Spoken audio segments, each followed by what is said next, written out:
Hello दोस्तों। आज हम लेकर आए हैं बहुत खूबसूरत सी कहानी जो कि है संघर्षी जीवन है पर आधारित है। तो आइए दोस्तों कहानी शुरू करते हैं। जो मुस्कुरा रहा है उसे दर्द ने पाला होगा, जो चल रहा है उसके पाँव में छाला होगा। बिना संघर्ष के इंसान चमक नहीं सकता, जो जलेगा उसी दिए में उजाला होगा। क्यों बचे संघर्ष से? संघर्ष ही तो जीवन की आत्मा है। जितना कठिन संघर्ष होगा उतनी ही शानदार जीत होगी। एक बार एक किसान भगवान से बहुत ही नाराज हो गया। किसान बहुत मेहनती था, बहुत मेहनत से वह खेतों में अनाज उगाता, उसकी देखभाल करता, पर अक्सर उसकी फसल खराब हो जाती। कभी सूखा पड़ जाता, कभी बाढ़ आ जाती, कभी तेज धूप, कभी आंधी। कोई ना कोई कारण बन ही जाता कि उसकी फसल खराब हो जाती। एक दिन वो किसान गुस्से में आसमान की ओर देखकर भगवान से कहा, हे ईश्वर, आपको लोग सर्वज्ञता मानते हैं कि आप सब जानते हैं। कहते हैं कि आपकी इच्छा के बिना एक भी पत्ता नहीं हिलता, पर मुझे तो लगता है कि आप छोटी सी छोटी बात भी नहीं जानते।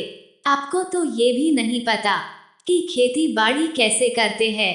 अगर आप जानते होते तो हर समय जो बाढ़, आंधी और तूफान आते हैं वो कभी नहीं आते। आप नहीं जानते कि कितना नुकसान उठाना पड़ता है हम किसानों को। यदि आप मेरे हाथ में ये शक्ति दे दे कि जैसा मैं चाहूँ वैसा मैं मौसम कर दूं, फिर आप देखना मैं अन्य के भंडार लगा दूंगा।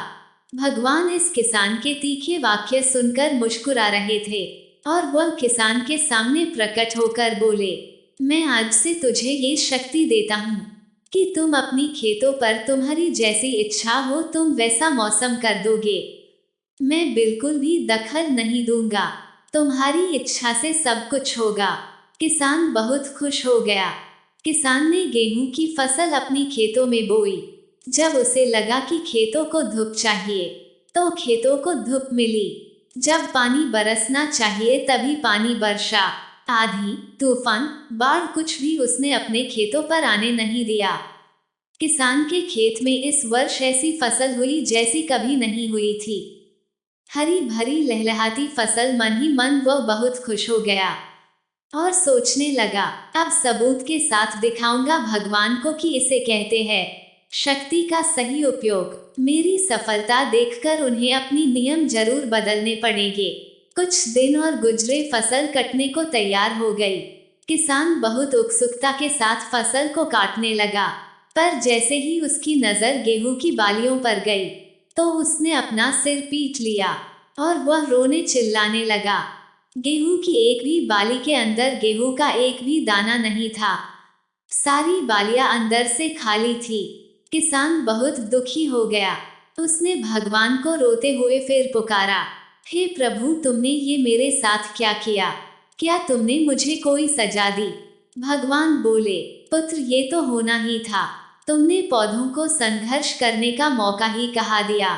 ना तो तुमने उन्हें आंधियों से जूझने दिया, ना तेज बारिश से सहने दिया, और ना ही धूप में तपने दिया। एक भी चुनौती का सामना तुमने उन्हें नहीं करने दिया। इसलिए सारे पौधे अंदर से खोखले रह गए। जब आंधी, तूफान, तेज बारिश और धूप पड़ती है तभी ये पौधा अपने अस्तित्व को बचाने के लिए संघर्ष करते हैं। और इसी संघर्ष से एक बल पैदा होता है जिसमें शक्ति होती है, ऊर्जा होती है। और यही ऊर्जा पूर्ति तेरे गेहूं के दानों की तरह जो नहीं फूटी। तूने उन्हें कठिन परिस्थितियों से गुजरने ही नहीं दिया जहां उनके अस्तित्व का जन्म होता। सारे बालियां इसीलिए खाली है, इसमें एक भी गेहूं का दाना इसलिए नहीं है क्योंकि तुमने अपने पौधों को संघर्ष कराया ही नहीं।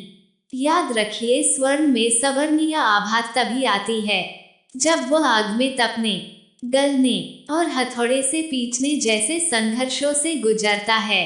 कोयले का टुकड़ा हीरा तभी बनता है जब वह उच्च दाब और उच्च ताप की मुश्किल परिस्थितियों से गुजरता है।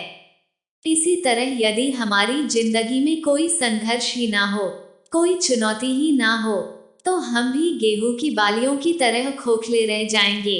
कोई अस्तित्व नहीं होगा हमारा। विपरीत परिस्थितियां, चुनौतियां, समस्याएं हमें और अधिक निखारती है।